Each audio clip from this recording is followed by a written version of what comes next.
Hi friends, welcome to commerce Kannada. ಇವತ್ತು ನಾವು book keeping ಮತ್ತು ಅಕೌಂಟಿಂಗ್ ಮಧ್ಯೆ ಇರೋ ಡಿಫ್ರೆನ್ಸ್ನ ಕಲಿಯೋಣ ಬನ್ನಿ.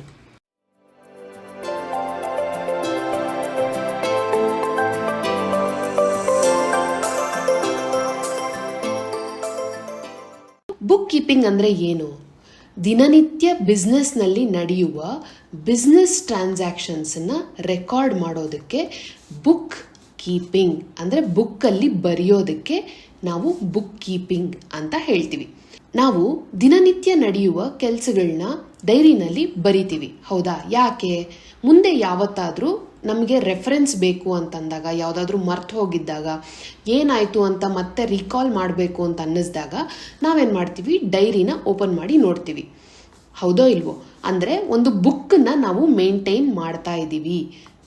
ಅದೇ ರೀತಿ ಒಂದು ಆಫೀಸಲ್ಲಿ ಅಥವಾ ಒಂದು ಬಿಸ್ನೆಸ್ಸಲ್ಲಿ ಏನಾಗ್ತಿದೆ ಅಂತ ನಮಗೆ ಒಂದು ಟ್ರ್ಯಾಕ್ ಇಡಬೇಕು ಅಂದರೆ ನಾವು ಅವತ್ತು ಏನೇನು ನಡೀತು ಅಂತ ಬರಿತೀವಿ, ಹೌದಾ? ಬುಕ್ ಕೀಪಿಂಗ್ ಅಂದರೆ ಏನು? ಯಾವ ರೀತಿ ಟ್ರಾನ್ಸಾಕ್ಷನ್ಸನ್ನು ನಾವಿಲ್ಲಿ ಬರಿಬೇಕು? ಬಿಸ್ನೆಸ್ ಟ್ರಾನ್ಸಾಕ್ಷನ್ಸ್ ಅಂತ ಹೇಳಿದ್ದಾರೆ, ಹೌದಾ? ಅಂದರೆ ಬಿಸ್ನೆಸ್ಗೆ ಸಂಬಂಧಪಟ್ಟಂತಹ ವಿಷಯಗಳನ್ನ ನಾವು ಬುಕ್ಸಲ್ಲಿ ಬರಿಬೇಕು ಅಂತ ಹೇಳಿದ್ದಾರೆ. ಅಷ್ಟೇ ಸಾಕಾ? ಇಲ್ಲ, ಇನ್ನೊಂದು ಕ್ರೈಟೀರಿಯಾ ಮ್ಯಾಚ್ ಆಗಬೇಕು. ಏನಪ್ಪ ಅಂದರೆ ಅದು ದುಡ್ಡಲ್ಲಿ ನಡೆದಿರುವಂತಹ ವ್ಯವಹಾರ ಆಗಿರಬೇಕು. ಮೊದಲನೇದು ಅದು ಬಿಸ್ನೆಸ್ಗೆ ಸಂಬಂಧಪಟ್ಟಂತಹ ಟ್ರಾನ್ಸಾಕ್ಷನ್ ಆಗಿರಬೇಕು. ಎರಡನೇದು ಅದು ದುಡ್ಡಲ್ಲಿ ನಡೆದಿರುವಂತಹ ವ್ಯವಹಾರ ಆಗಿರಬೇಕು. ಈಗ ನೋಡಿ, ಇಲ್ಲೊಂದು ಎಕ್ಸಾಂಪಲ್ ಕೊಟ್ಟಿದ್ದಾರೆ. Went to office in auto rickshaw ಅಂದರೆ ನಾನು ಆಫೀಸ್ಗೆ ಆಟೋ ರಿಕ್ಷಾದಲ್ಲಿ ಹೋಗಿದ್ದೀನಿ, 250 ರೂಪಾಯಿ ಖರ್ಚಾಗಿದೆ. ಇಲ್ಲಿ ನೀವು ಎರಡು ಕ್ರೈಟೀರಿಯಾಗಳು ಮ್ಯಾಚ್ ಆಗ್ತಿದೆಯಾ ಅಂತ ನೋಡಬೇಕು. ಇದು ಬಿಸ್ನೆಸ್ಗೆ ಸಂಬಂಧಪಟ್ಟಂಥ ವಿಷಯನಾ? ಇಲ್ಲ, ಇದು ನಿಮ್ಮ ಪರ್ಸನಲ್ ವಿಷಯ. ನೀವು ಆಫೀಸ್ಗೆ ಹೋಗ್ತಾ ಇರ್ಬೋದು, ಆದರೆ ನೀವು ಬಿಸ್ನೆಸ್ಗೆ ಇದರಿಂದ ಉಪಯೋಗ ಇದೆಯಾ? ಇಲ್ಲ. ಸೊ ಹಾಗಾಗಿ ಇದು ಬಿಸ್ನೆಸ್ ಟ್ರಾನ್ಸಾಕ್ಷನ್ ಅಲ್ಲ. ಎರಡನೇದು ಹೈಯರ್ಡ್ ಎನ್ ಎಂಪ್ಲಾಯಿ. ಇದು ಬಿಸ್ನೆಸ್ಗೆ ಸಂಬಂಧಪಟ್ಟಂಥ ವಿಷಯನಾ? ಹೌದು. ಆದರೆ ಇಲ್ಲಿ ಕ್ಯಾಶ್ಗೆ ಸಂಬಂಧಪಟ್ಟಂಥದ್ದೇನಾದರೂ ನಡೀತಾ ಇದೆಯಾ ಅಥವಾ ದುಡ್ಡಿಗೆ ಸಂಬಂಧಪಟ್ಟಂಥದ್ದೇನಾದರೂ ನಡೀತಾ ಇದೆಯಾ? ಇಲ್ಲ. ಸೊ ಇದನ್ನೂ ಸಹ ನಾವು ರೆಕಾರ್ಡ್ ಮಾಡೋದಿಲ್ಲ. ಓಕೆನಾ? Next repaired office AC ₹1500. ಆಫೀಸಲ್ಲಿ ಒಂದು AC ಹಾಕ್ಸಿದ್ದೀವಿ, ಅದು ರಿಪೇರಿಗೆ ಬಂದಿದೆ, ಅದನ್ನು ನಾವು ರಿಪೇರಿ ಮಾಡಿದ್ದೀವಿ, 1500 ರೂಪಾಯಿ ಖರ್ಚಾಗಿದೆ. ಇದು ಬಿಸ್ನೆಸ್ಸಲ್ಲಿ ನಡೆಯುವಂತಹ ಟ್ರಾನ್ಸಾಕ್ಷನ್ನ? ಹೌದು. ಇದು ದುಡ್ಡಿಗೆ ಸಂಬಂಧಪಟ್ಟಂಥದ್ದ? ಅದು ಸಹ ಹೌದು. ಇದನ್ನು ನಾವು ಬುಕ್ಸಲ್ಲಿ ಬರಿತೀವಿ. ಓಕೆನಾ? Next bought office furniture ₹60,000. ಇದು ಬಿಸ್ನೆಸ್ಗೆ ಸಂಬಂಧಪಟ್ಟಂತಹ ಟ್ರಾನ್ಸಾಕ್ಷನ್ನ? ಹೌದು. ಇದು ದುಡ್ಡಲ್ಲಿ ನಡೀತಾ ಇದೆಯಾ? ಅದು ಹೌದು. ಸೊ ಹಾಗಾಗಿ ಇದನ್ನು ಸಹ ನಾವು ಬುಕ್ಸಲ್ಲಿ ರೆಕಾರ್ಡ್ ಮಾಡ್ತೀವಿ. Salary paid in cash. ಆಫೀಸಲ್ಲಿ ಕೆಲಸ ಮಾಡ್ತಾ ಇದ್ದ ಒಬ್ಬ ಎಂಪ್ಲಾಯಿಗೆ ನಾವು ಸ್ಯಾಲ್ರಿ ಕೊಟ್ಟಿದ್ದೀವಿ, 6,000 ರೂಪಾಯಿ.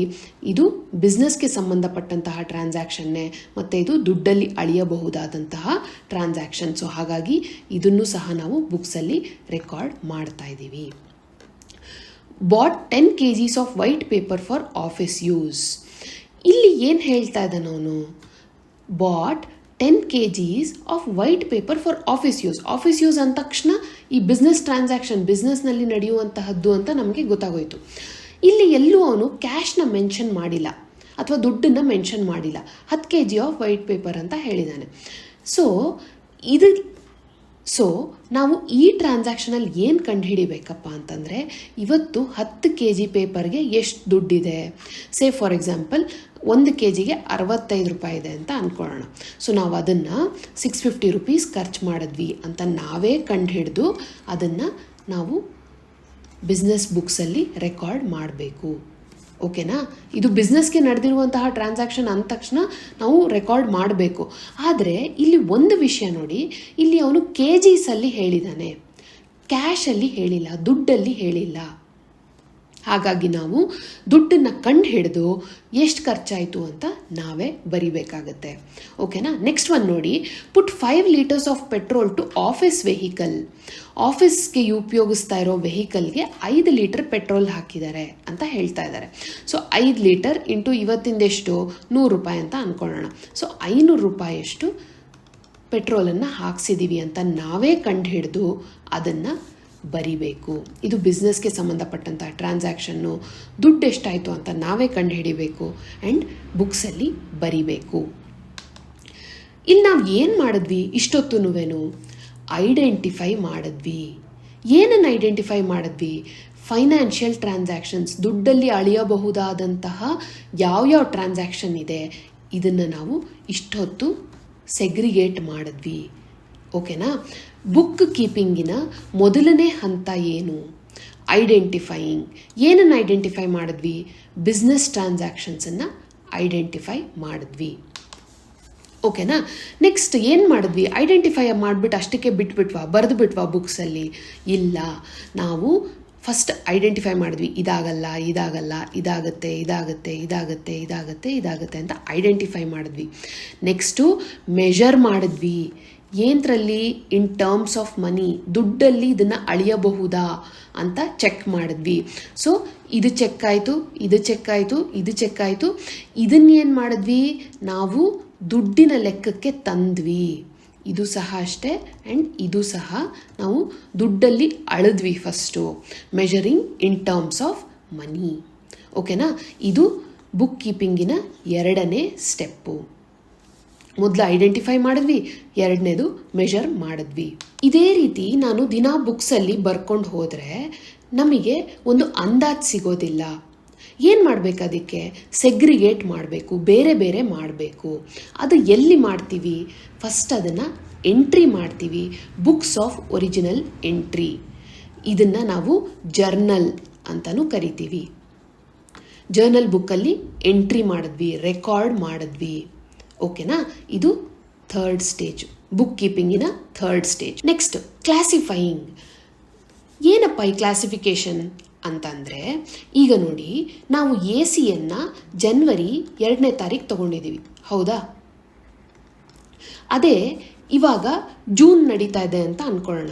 ಜೂನ್ 14 ಇದಿಷ್ಟು ನಡೆದಿದೆ ಅಂತ ಅಂದ್ಕೊಳ್ಳೋಣ. ರಿಪೇರಿಗೆ ಬಂದಿದೆ AC ಜೂನ್ 14ನೇ ತಾರೀಕು, ಹೌದಾ? AC ರಿಪೇರಿಗೆ ಬಂದಿದೆ.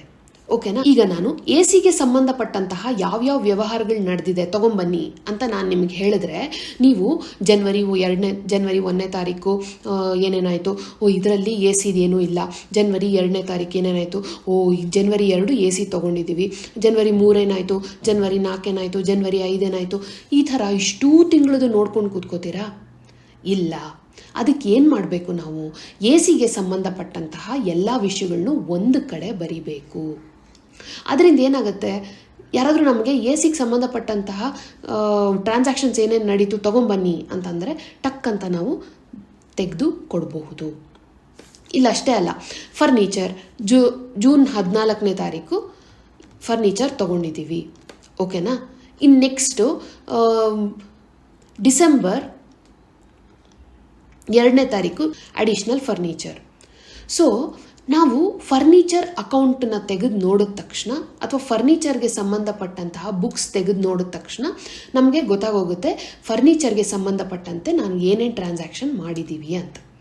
ಅದನ್ನೇ ಇಲ್ಲಿ ಕ್ಲಾಸಿಫೈಯಿಂಗ್ ಅಂತ ಹೇಳ್ತಾರೆ. ಏನರಲ್ಲಿ ಕ್ಲಾಸಿಫೈ ಮಾಡ್ತೀವಿ? ಲೆಡ್ಜರಲ್ಲಿ ಕ್ಲಾಸಿಫೈ ಮಾಡ್ತೀವಿ. ಲೆಡ್ಜರ್ ಅನ್ನೋ ಬುಕ್ಗೆ ಇದನ್ನು ಎಂಟ್ರಿ ಮಾಡ್ತೀವಿ. ಅಕೌಂಟ್ ಅನ್ನೋ ಪದ ನಾನಿಲ್ಲಿ ಉಪಯೋಗಿಸಿದೆ. ಏನಪ್ಪ ಈ ಅಕೌಂಟು? ಅಕೌಂಟ್ ಅಂದ್ರೇನು? ಟು ಕೌಂಟ್, ಲೆಕ್ಕ ಹಾಕೋದು. ಇದಕ್ಕೆ ಸಂಬಂಧಪಟ್ಟಂತೆ ACಗೆ ಸಂಬಂಧಪಟ್ಟಂತಹ ಏನೇ ವಿಷಯಗಳಿದ್ರೂ ಅದನ್ನು ನಾವಿಲ್ಲಿ ಕೌಂಟ್ ಮಾಡ್ತೀವಿ. ಅಕೌಂಟಲ್ಲಿ ಕೌಂಟ್ ಮಾಡ್ತೀವಿ. ಈಗ ಕ್ಯಾಶ್ಗೆ ಸಂಬಂಧಪಟ್ಟಂತಹ ಒಂದು ಅಕೌಂಟ್ ಇರುತ್ತೆ.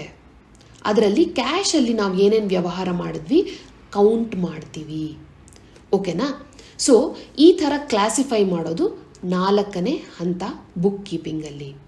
ಬುಕ್ ಕೀಪಿಂಗು ಇಲ್ಲಿಗೆ ಮುಗಿಯುತ್ತೆ. Next accounting. ನಾವು ಬುಕ್ ಕೀಪಿಂಗನ್ನು ಎಲ್ಲಿಗೆ ಮುಗಿಸಿದ್ವಿ? ಲೆಡ್ಜರಲ್ಲಿ ಮುಗಿಸಿದ್ವಿ, ಹೌದಾ? ಅಕೌಂಟಿಂಗ್ ಅನ್ನೋದು ಅಲ್ಲಿಂದ ಮುಂದಕ್ಕೆ ನಾವು ಮಾಡಿರುವ ಬಿಸ್ನೆಸ್ ಟ್ರಾನ್ಸಾಕ್ಷನ್ಗಳನ್ನ ತೊಗೊಂಡು ಹೋಗುತ್ತೆ. ಲೆಡ್ಜರಲ್ಲಿ ಮುಗಿಸಿದ್ರೆ ಆಗೋಯ್ತಾ? ಇಲ್ಲ, ಅದನ್ನು ಸಮ್ಮರೈಸ್ ಮಾಡಬೇಕು. ಫಾರ್ ಎಕ್ಸಾಂಪಲ್, ಎಕ್ಸಾಮ್ಗೆ ನೀವು ಓದ್ಕೋಬೇಕಾದ್ರೆ ಒಂದು ಇಡೀ ಟೆಕ್ಸ್ಟ್ ಬುಕ್ನ ಹಿಂದಿನ ದಿನ ರಾತ್ರಿ ಓದ್ಕೋತೀರಾ? ಇಲ್ಲ, ಮುಂಚೆನೇ ಚಾಪ್ಟರ್ ವೈಸ್ ಅದನ್ನು ಡಿವೈಡ್ ಮಾಡಿರ್ತೀರ. ಚಾಪ್ಟರ್ ವೈಸ್ ಡಿವೈಡ್ ಮಾಡಿದ್ರೂ ಫಸ್ಟ್ ಚಾಪ್ಟರ್ದು ಕೀ ಪಾಯಿಂಟ್ಸ್ ಏನು ಅನ್ನೋದನ್ನು ಡಿವೈಡ್ ಮಾಡ್ಕೊಂಡಿರ್ತೀರ. ಸೆಕೆಂಡ್ ಚಾಪ್ಟರ್ದು ಕೀ ಪಾಯಿಂಟ್ಸ್ ಏನು, ಥರ್ಡ್ ಚಾಪ್ಟರ್ದು ಕೀ ಪಾಯಿಂಟ್ಸ್ ಏನು. ನೀವೇನು ಮಾಡ್ತಾ ಇದ್ದೀರಾ, ಇಡೀ ಚಾಪ್ಟರನ್ನು ನಿಮಗೆ ಅರ್ಥ ಆಗೋ ರೀತಿಯಲ್ಲಿ ಸಮರೈಸ್ ಮಾಡ್ತಾ ಇದ್ದೀರಾ. ಅಂದರೆ ಚಿಕ್ಕದು ಮಾಡ್ಕೋತಾ ಇದ್ದೀರಾ, ಸಂಕ್ಷಿಪ್ತ ಮಾಡ್ಕೋತಾ ಇದ್ದೀರಾ. ಮೊದಲು ಟ್ರಯಲ್ ಬ್ಯಾಲೆನ್ಸ್ ಮಾಡುತ್ತೆ. ಟ್ರಯಲ್ ಬ್ಯಾಲೆನ್ಸನ್ನು ನಾವು ವರ್ಷದ ಕೊನೆಯಲ್ಲಿ ಮಾಡ್ತೀವಿ. ಇದು ಬಿಸ್ನೆಸ್ ಟ್ರಾನ್ಸಾಕ್ಷನ್ಸ್ ಅಕ್ಯುರಸಿನ ಟೆಸ್ಟ್ ಮಾಡುತ್ತೆ. ಈಗ ಫಾರ್ ಎಕ್ಸಾಂಪಲ್ ನಾವು ಡೆಬಿಟ್ ಸೈಡಲ್ಲಿ 200 ರೂಪಾಯಿ ಅಂತ ಬರ್ತಿದ್ದು ಕ್ರೆಡಿಟ್ ಸೈಡಲ್ಲಿ 2000 ರೂಪಾಯಿ ಅಂತ ಮಿಸ್ಟೇಕ್ ಆಗಿದ್ದರೆ ಅದೆಲ್ಲನೂ ಇಲ್ಲಿ ಕ್ಲಿಯರ್ ಮಾಡ್ಕೋಬಹುದು. Next trading and profit and loss account.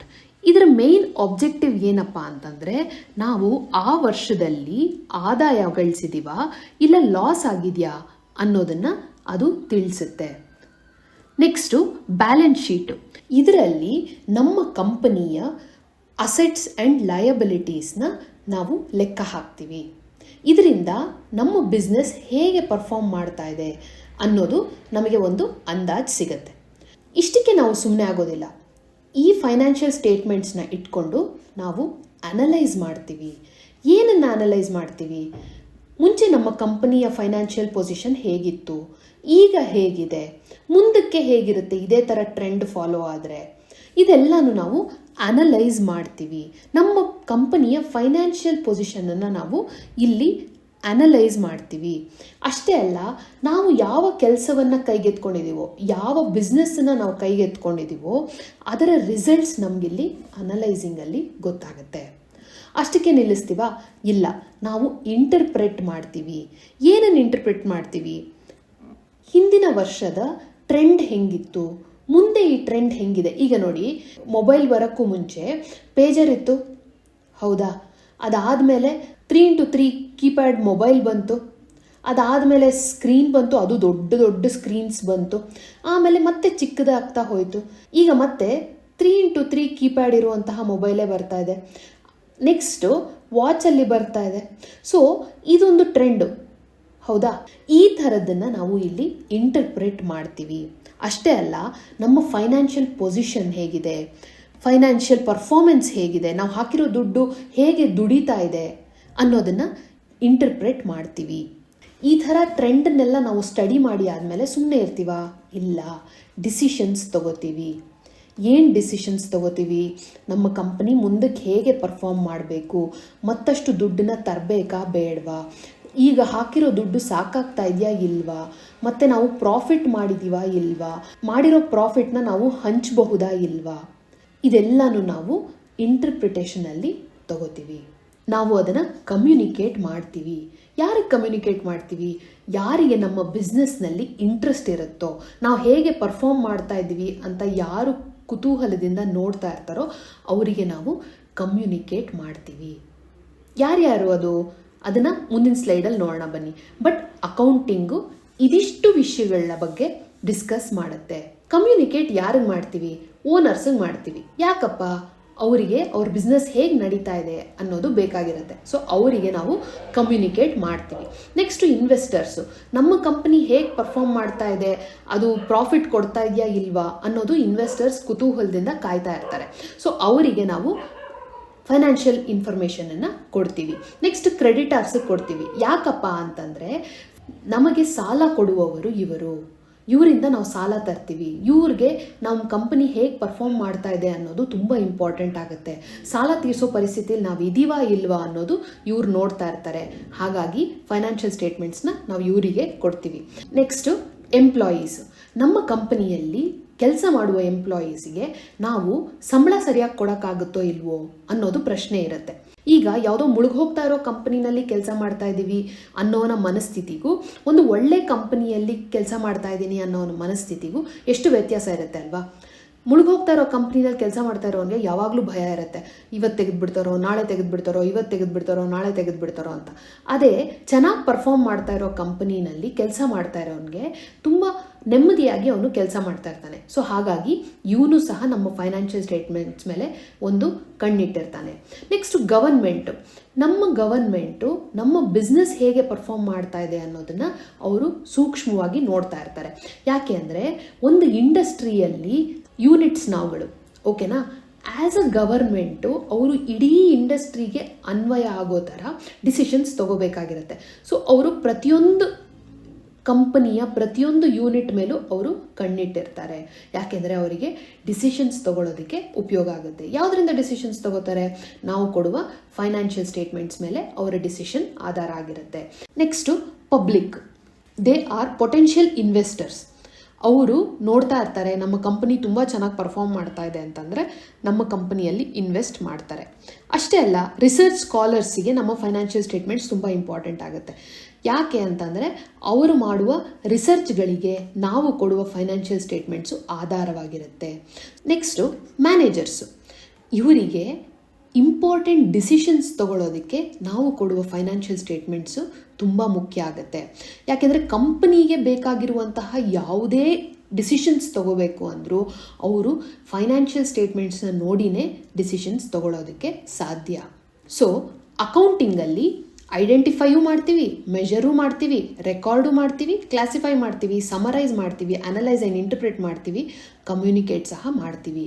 So ಹಾಗಾಗಿ ಅಕೌಂಟಿಂಗಿನ ಸ್ಕೋಪು ತುಂಬ ದೊಡ್ಡದಿದೆ. ಬುಕ್ ಕೀಪಿಂಗಿಗೂ ಅಕೌಂಟಿಂಗಿಗೂ ಇರೋ ವ್ಯತ್ಯಾಸನ ನೋಡೋಣ ಬನ್ನಿ. Object to prepare original books of accounts, ledger. ಇಲ್ಲಿ ಇಷ್ಟಕ್ಕೆ ಇದರ ಕೆಲಸ ಮುಗಿದು ಹೋಗುತ್ತೆ. ಇದ್ರ ಮುಂದಕ್ಕೆ ಯಾವುದೇ ರೀತಿ ಕೆಲಸ ಮಾಡೋದಿಲ್ಲ. ಆದರೆ ಅಕೌಂಟಿಂಗು ಅಲ್ಲಿಗೆ ನಿಲ್ಲಿಸಲ್ಲ. ರೆಕಾರ್ಡ್ ಮಾಡುತ್ತೆ, ಕ್ಲಾಸಿಫೈ ಮಾಡುತ್ತೆ, ಸಮರೈಸು, ಅನಲೈಸು, ಇಂಟರ್ಪ್ರಿಟ್ಟು, ಬಿಸ್ನೆಸ್ ಅನಾಲಿಸಿಸ್ನ ಮಾಡುತ್ತೆ. Next scope.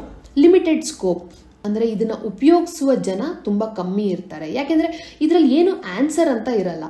ಇದು ಬರೀ ಹೀಗೀಗಿದೆ ಅಂತ ತೋರಿಸ್ಕೊಡುತ್ತೆ ಅಷ್ಟೇ, ಬಿಟ್ಟರೆ ಇದರಿಂದ ನಾವು ಯಾವುದೇ ರೀತಿಯಾದ ಡಿಸಿಷನ್ಸ್ ತೊಗೊಳೋದಕ್ಕೆ ಸಾಧ್ಯ ಇಲ್ಲ.